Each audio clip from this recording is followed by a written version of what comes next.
Welcome, everybody, to the Red Letter collaboration with Charlie Sykes. I'm so happy to be sitting down with Charlie, who's one of the most brilliant journalists, thought leaders out there. So thanks for coming on the show. And I'm just returning from Washington. It was quite something.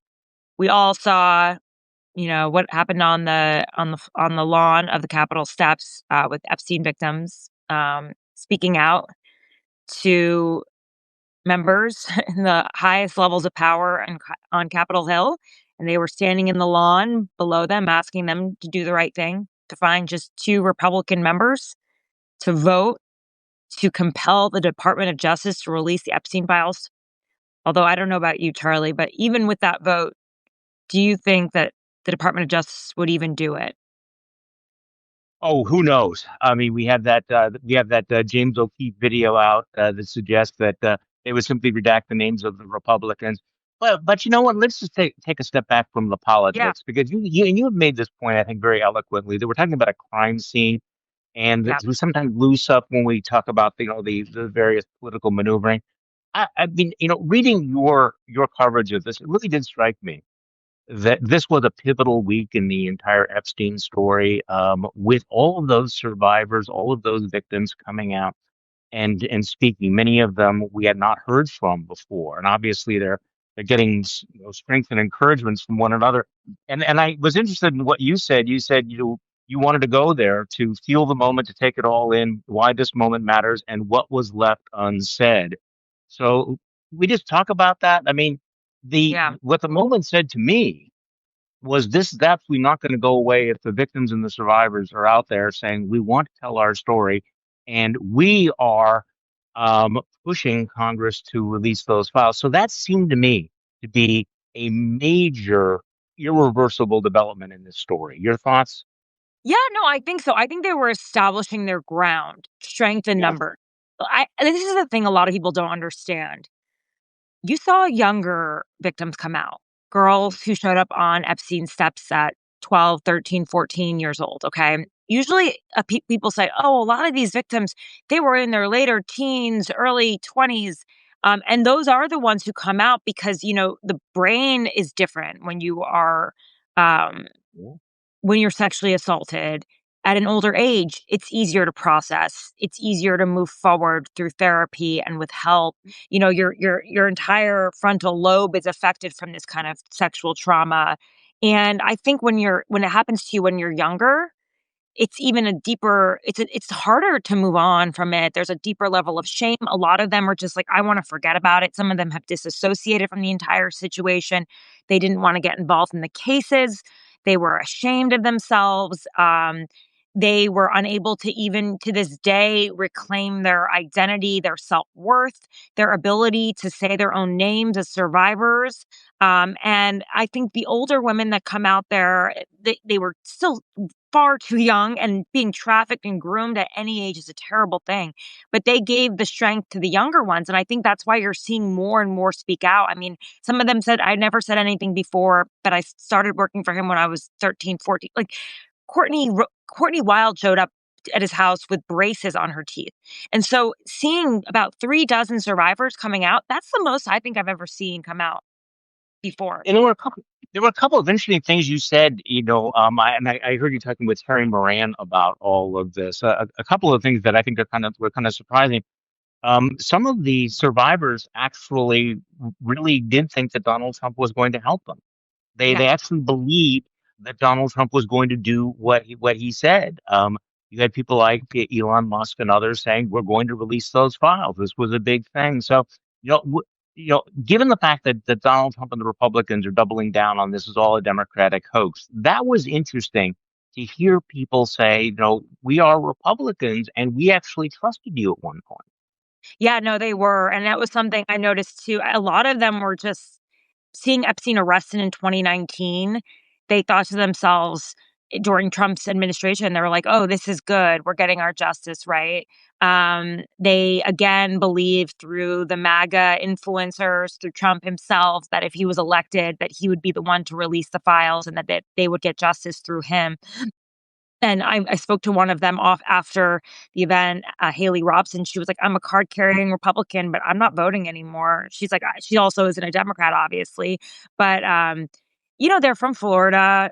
They're from Palm Beach County. I think it was Democrat, but now it's Republican. But like, these are like the kids of working class people.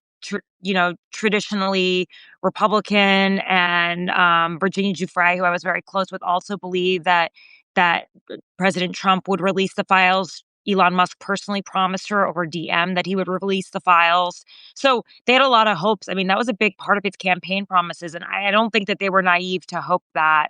There was very little movement on the case except for, the Ghislaine Maxwell trials under Joe Biden. We can't discount that. But I felt that, they thought, okay. And the truth is that Jeffrey Epstein spent a lot of time with Democratic politicians. A He lot. did. Yeah, and he He was donated to a lot. connected. Yeah. And they saw that too. I mean, so that I would have the same, you know, presumption as well. Like, I would think that you would expect more from this administration, but yeah, that you did mention the James O'Keefe report, and it's a tricky thing with him, right? Like, he goes undercover and he does these sting operations and he catches people saying things off guard. But this was he at the deputy DOJ level? Something This like guy? that. Yeah. Yeah, He he was, was was reasonably high up. right, and he was telling a woman that he met on a Tinder. So he uses thing about James O'Keefe, he likes the honey pot, right? He likes Yeah. to lure men in, and he found this. They basically got this pretty high ranking DOJ official, not high ranking, but high enough to go on a date with this girl and admit under the guise of a date that he believed that whatever would come out about the Epstein's files, um, Republicans would be protected, and that you would only see Democrats looking bad, which Yeah. is just And their damage control is kind of weak. Like, hey, I had no idea that this was an undercover. I never would have said these things. So, leaving that aside, because I would take everything from James O'Keefe with a gigantic grain of salt. right. I want to just go back to this event because something else that you said that was interesting. That the role that Marjorie Taylor Greene is playing in all of this. You see some of the people who were the hardest hardcore Trump supporting MAGA supporters, and they were out there. Not all of them. A lot of them, were in the tall grass. But talk to me a little bit about your reaction to Marjorie Taylor Greene, because I mean, the last time that I checked in on her, she's talking about Jewish space lasers, another crazy shit like that. But you actually thought that she was lucid and rather forceful in arguing for transparency for the survivors and the victims. Yeah, I mean, she brought exactly. It was very bizarre to see her there next to Ro Khanna, who, I think people have a good deal of respect for him. He's obviously an ambitious politician, wants to run for president, represents some of the yeah, he represents Silicon Valley. He's a smart guy.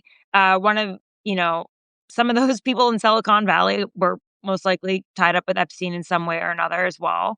And seeing her there and just remind everyone, I thought she probably did it the best, that this was a crime scene and that it's not a partisan question. This is just, these are women who have crime victims' rights, and you should do the right thing. These are just Mhm. people.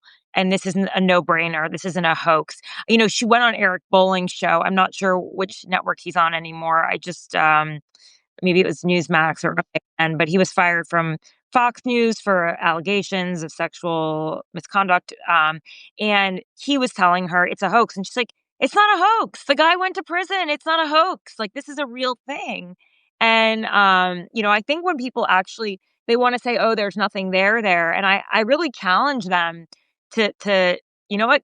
If you think there's nothing there, I'd be happy to talk to you and tell you everything I know. But when somebody has a recommendation of 65 charges, sex trafficking from a deputy U.S. attorney, and it goes down to 0, you can't tell me there's nothing there. After that, the U.S. Yeah. attorney goes off campus and meets with Ken Starr and Jay Lefkowitz. You cannot tell me there's nothing there when the case goes all the way up to the Attorney General of the United States, and then is kicked down to the state level for a ankle monitor, and 13 months in a county jail with work release, in which, as we heard on the steps, and something that I had heard before as well, that he had actually abused one of the girls while he was detained, like while he was serving time. What a, what a surprise. Well, Yeah. she's also escalating this. At the same time, you have the White House, and we could talk about this in just a moment. I mean, the White House is really doubling down on this opposition to transparency, really putting pressure on members of Congress to cast what strikes me as a really ugly vote not to release all of these documents. And Marjorie Taylor Greene is saying that, okay, if the victims, survivors compile a list of good, with the clients or whatever you want to say, the regular associate, I will read that list on the floor of the House under the constitutional protection of the privileges that a member of Congress has. If the victims did it, could be sued for defamation, but she would be immunized for doing it. That strikes me as a significant escalation of her defiance of the White House at a time when the White House is making it absolutely clear that they have no tolerance for any Republican that votes for this, that signs that discharge petition. Yeah, they called it a hostile act against the administration. Yeah. Those are some serious words. Now, Yes. how does she get floor time? I guess she can just use her floor time when she's in Yeah. the any floor time she wants to do this. Um, that would be a very powerful act. I get so frustrated, Charlie, I have to tell you this, when people write to me or say to the victims, name names, um, because, we obviously know a lot about this case. Problem is, and we've seen this, is that and Virginia Giuffre probably suffered from this the most, and she ended up taking her life, and I think a lot of people forget that a handful of survivors have taken their lives. Yeah. This is a real story. This isn't a hoax. Never People don't forget take that. their lives about over this. And there's so many women who are just disappeared, never came, just don't want to talk about it. The FBI's own estimate is 1,000 victims. The FBI doesn't overestimate these kind of things. Um, it was a large sex trafficking operation out in the open, and name names. Do you know what that's like? I mean, I've heard the thing that after Lisa Phillips, the survivor who said, "Us victims are gonna name names." Afterwards, I spent time with the survivors. We went and had dinners together. We toasted to Virginia and to, her life, and because she was really the first one to come out and really tell her story openly without fear of retribution. Um, she was afraid, but she did it anyway because she believed that victims refuse silence. She created a nonprofit about that. She eventually, got the throne. The only settlement, the only civil settlement the monarchy has ever paid has been to Virginia Giuffre. And they think that she is a hero for refusing silence, but they are afraid she has been drowned. She has been just she was dragged through the mud in this process. Mhm. She was sued for defamation. She spent years and years in court. She has had to endure way more than anyone should have to endure. Not to mention that she has lived a really difficult life of sexual slavery under Epstein, and it was just um, it was a really telling. And I just don't think for so many of these women, it took so much for them to wake up in the morning, to put on their clothes, to stand there. And for the first time, many of them Jane Does and say, "This is my name. This is who I am." And yeah, this is me. And then you want them to have to go into defamation trials against the most powerful men in the world, okay? And this is one of the fears that even journalists have. They've been bullied, they've Sure. been intimidated. Mhm. Sometimes having this information is a terrifying thing to have.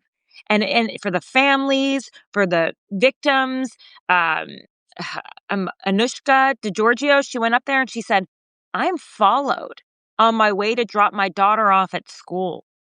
I am harassed."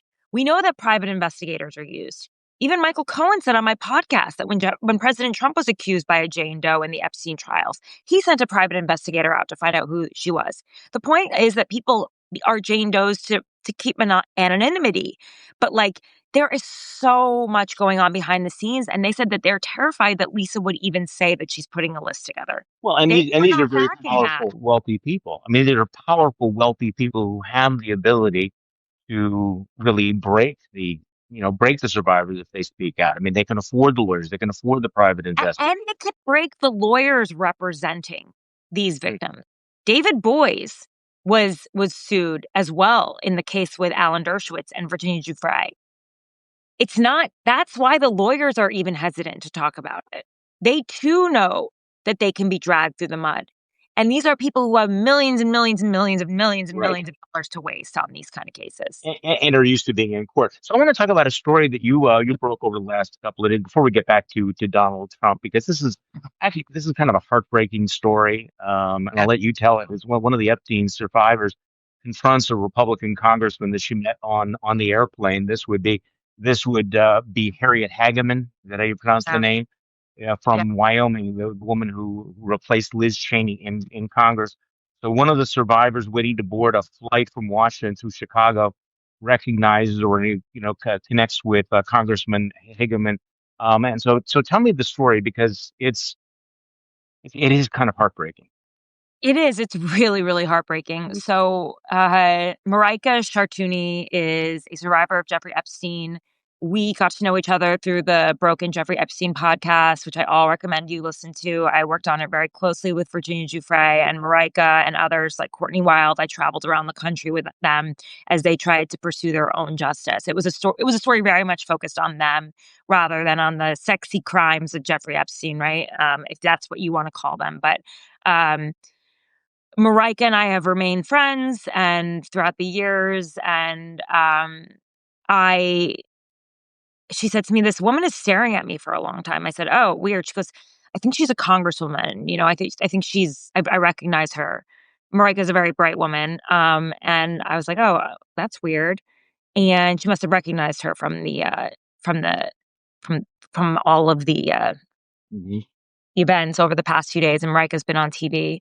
Marika's a striking woman. She's blonde, she's tall, she was a model. And I saw like, "Oh, that's weird." She's like, "I think she's a congresswoman." And I was like, I didn't know what to say to her. We're just texting. I was like, "Oh." You're Then texting she made a in picture real and she goes, time where this is yeah, happening. in This real is time. I was playing like, out. she goes, "Oh, it's Harriet Hageman." I was like, Yeah. Marika, she's a Republican. She's a woman. Why don't you talk to her? Like, you came down to Washington to try to get those 2 extra votes because Massey only needs 5 Right. Republicans Right. to The vote math is important here. 5 to get that discharge petition, to get this vote on the floor so that Republican members would have to vote against releasing the Epstein files. It's the vote. Get them on the record, right? So, um, so far, you have Lauren Boebert, a motley crew, Nancy Mace, and you have Marjorie Taylor Greene. 3 women, who are with Massey on this. And they just need 2 more. So in my mind, I'm like, well, she's a woman, like, who knows? This could happen. It's not crazy. It's not like you're walking up to Yeah. a man. And she's a little, some people say she looks like a witch. She looks a little funky. She's from Wyoming. They're very populous there. And she just took out Liz Cheney, right? Who was she was the slayer of the GOP establishment. Who knows? Maybe she would be willing to be a firebrand in all this. So I said, why don't you go talk to her? And she wanted to anyway. So it wasn't even like I needed to like say Mhm. anything. But when she just didn't have the context of who Harriet Hageman was, and I explained to her who she was. And she walks up to her and she's a very timid woman. And she just texts me back, "I did it." She said, "Yes, I'm crying." And I was like, whoa. She just said yes, like she's gonna vote with Massey. That would be huge. Like that could cause the dominoes to fall. And and Marika's crying. I called her and she was like, "Oh my god." She said, "Yes. Oh my god." She thought she made history. Like she thought she made history. It was like a beautiful moment. And Yeah. I was like, wow. And she's like, I have to board. I'm gonna text everybody in our group chain because all of the survivor sisters and the lawyers are all in a group chain. They call each other survivor sisters because Yeah. that keeps them like bounded together. So um she she boards her flight and I I start like looking online and I look at Harriet and then I said, "Well, what happened? Tell me, tell me, tell me." And we Yeah. talked very quickly. She said she voted and she said, and I said, "Tell me exactly what she told you." She said she asked me where I lived, what my name was.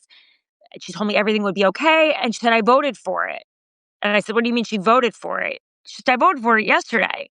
And I was like, Oh, "Oh God. Oh no." And I was like, justice. "Marika, because then I was like, she didn't vote for it yesterday. She voted for this measure, a countermeasure that would continue the probe in the hands of the House Oversight Committee, which, by the way, all of the documents that they're getting are black, black, black, black, black, dizzying black lines of nothingness. Yeah. They kind of And look like this. Yeah. oh my God, Charlie, thank you for pulling that up because Yeah. it it is So terrifying. much for transparency. Yeah. Right. It's disgusting. I'm like happy that you have a printer, because people need to see that.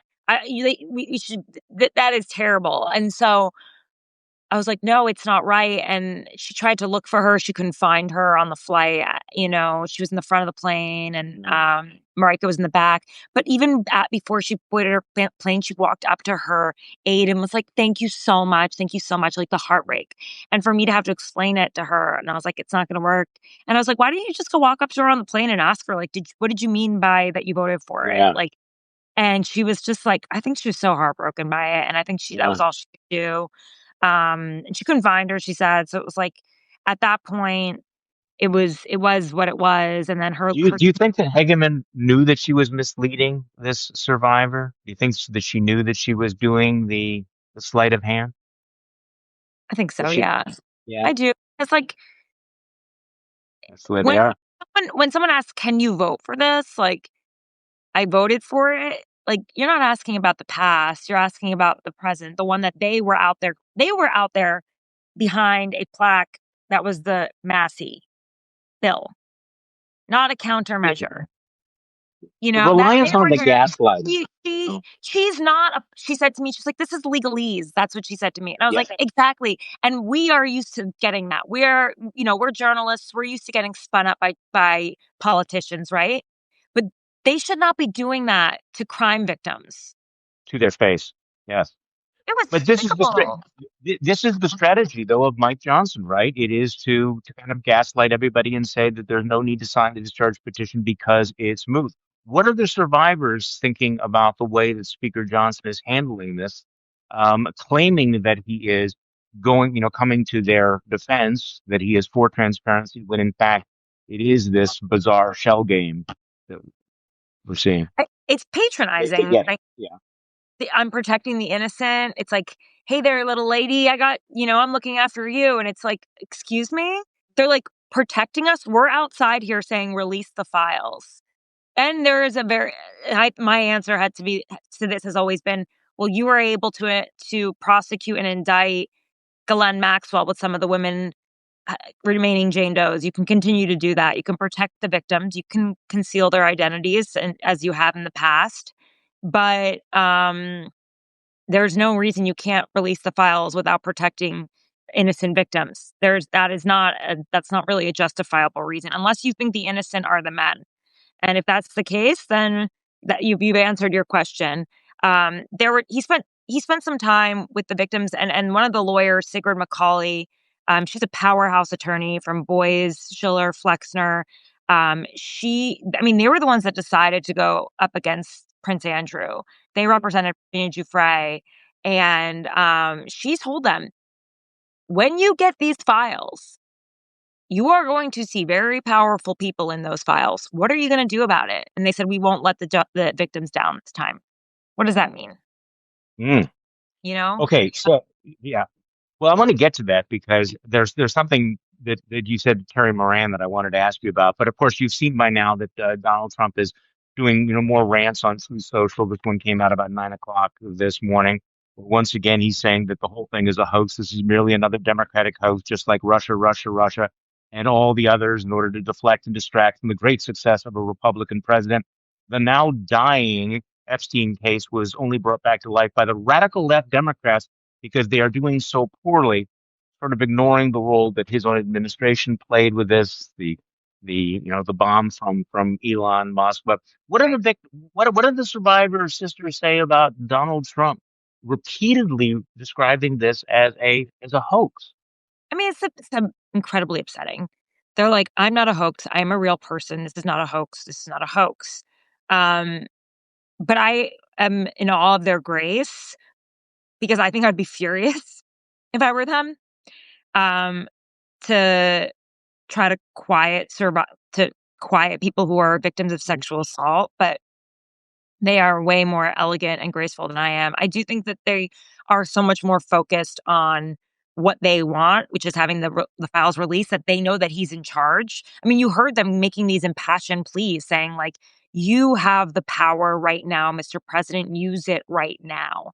And they don't want to anger him because they don't want to be seen as adversaries to him because they truly want these out there. This isn't some sort of political game for them. Maybe political games for some people, like political consultants out there that think this is great for the midterms. Not for them. It was like uh, Playbook, and I read it every morning. I'm sure you do too. I used to Sure. write for Playbook at Politico, and they were like, "Yes, what has long been bandied about as a political warfare is now a crime scene." I'm like, "It's always been a crime Yeah, scene." You know what I mean? But not all it horses. was like, for them, this isn't about politics. And so they don't wanna tangle with the most powerful person in the world for the sheer sake of it. They don't care who wins the midterms or, who has the House seats and who can do this or who can do that. They're just like, if we have to if we have to suck up to this powerful autocratic, person, who cares who it is? They just want to know. They just want what they want. They want justice. And I think, like, Okay, they're not so pawns in the political game. I just wanna make that clear. They're not pawns. and then they're not partisan actors. So this is what does not add up in the whole story. Which is, and I raised this question the other day. What is in those files that is so damaging that Donald Trump is willing to spend so much political capital on it and willing to force Republicans to take this really ugly vote against transparency? And of course, obviously in the back of my mind, I'm thinking, what is in there about Donald Trump? You listening to your conversation though, and realizing that the Epstein cover up has gone on for decades now, multiple administrations of both parties. This guy is so connected. You use the term that releasing the files opens up a Pandora's box, Yeah. that there are so many powerful names. And you floated out the idea that this could actually affect the financial titans of America, the actual economy. That Yeah. and also it seems obvious, at least based on your reporting, that that Jeffrey Epstein was very, very deeply connected with law enforcement agencies, as an Yeah. informant with intelligence agencies. And Mhm. so there's a lot going on there that so many people, including now Donald Trump, is are willing to cover this up. I mean, what happens when you open that Pandora's box? What's in there, do you think? No, I think you're right. The problem is that it will obviously erode trust in whatever trust is left in the Department of Justice.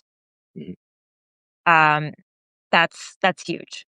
I think you'll see how involved he was with them, going all the way back to the first Ponzi scheme that he was involved in, Financial Towers, when it was the largest Ponzi scheme at the time, $400 million with Stephen Hoffenberg. He was an informant. That was his partner. He didn't go to jail. Stephen Hoffenberg spent the rest of his time in prison. I believe that's when Jeffrey Epstein first became acquainted with the justice system and how to use it for his But Donald advantage. Trump doesn't care about that, right? I mean, why would Trump care about discrediting the Department of Justice? This is not a priority for him, right? So what Mm, else is in there? yeah, Is it the intelligence agencies? Is it the foreign intelligence agencies? Is it Trump himself? I mean, I think there's he something also in worked foreign intelligence agencies as a there. hyper fixer. I think Trump himself was a very good friend of Jeffrey Epstein's at the height of his sex trafficking operation. Yeah. We know that lawyers even called Trump at least Brad Edwards told me that he had called Trump and used him as a source. I can't imagine if you if I was doing an investigation on you, Charlie, do you think at any point your best friend wouldn't be involved Yeah. in some way? Hmm. Yeah. I mean, he belongs to the clubs. He's in the black book. He's flown on the flights.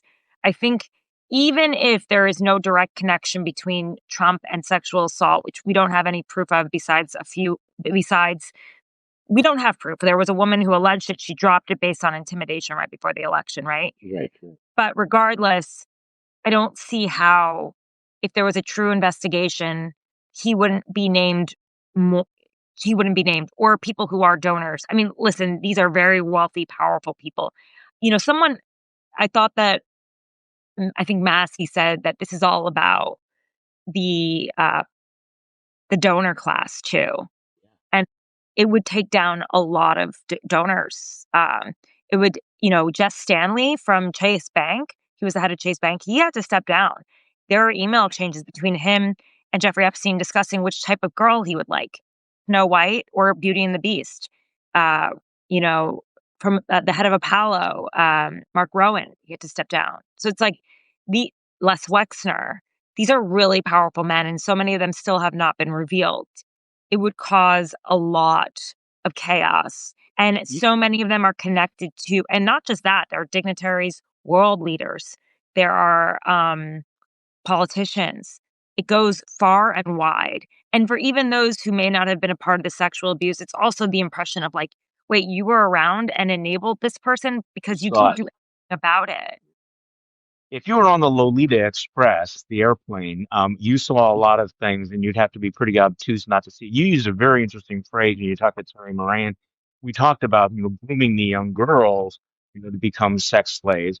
But also you described the what you called the grooming of the elite, Yeah. the way that Jeffrey Epstein would fly these elite figures around the country on airplanes with scantily clad young women as stewardesses, grooming them to think that this was acceptable behavior. While I was in DC, I did learn something new, which I had already known but heard more about from other survivors, that a lot of the worst, most depraved activity happened on those planes. And, when I was traveling with Virginia Giuffre, I remember a moment when we passed by the Palm Beach airport, and that's where Epstein's plane was still parked when we were driving, because this was in 2020. And I saw her body physically go like this and revolt, and she became ill afterwards, and frankly, we couldn't do any more reporting for the rest of the trip. Hmm. She went back to Australia shortly after that, and she described, um, being assaulted by a world leader, on there, and, no longer a world leader now, but was then, and, in a way that was brutal. I mean, it was brutal because that was the type of sex this person wanted. They were used in ways that I don't to even talk about it is really, really, really difficult because, um, yeah, it was really, really dehumanizing, and Well, I don't let think me ask, people understand how brutal some of this was. are we going to find out?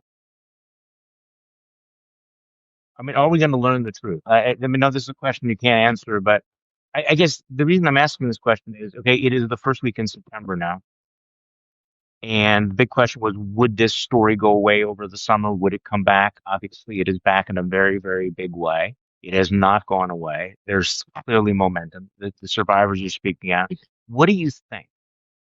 Are we going to get those documents and or find out the truth? I mean, there's obviously the possibility that documents will be released will be so redacted as to be unusable. What do you think is going to happen?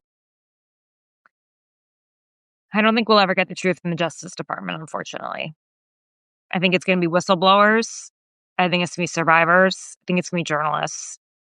I think, although so many journalists are intimidated when they're doing this story, and so many families, so many survivors, I mean, the intimidation behind this story is horrible.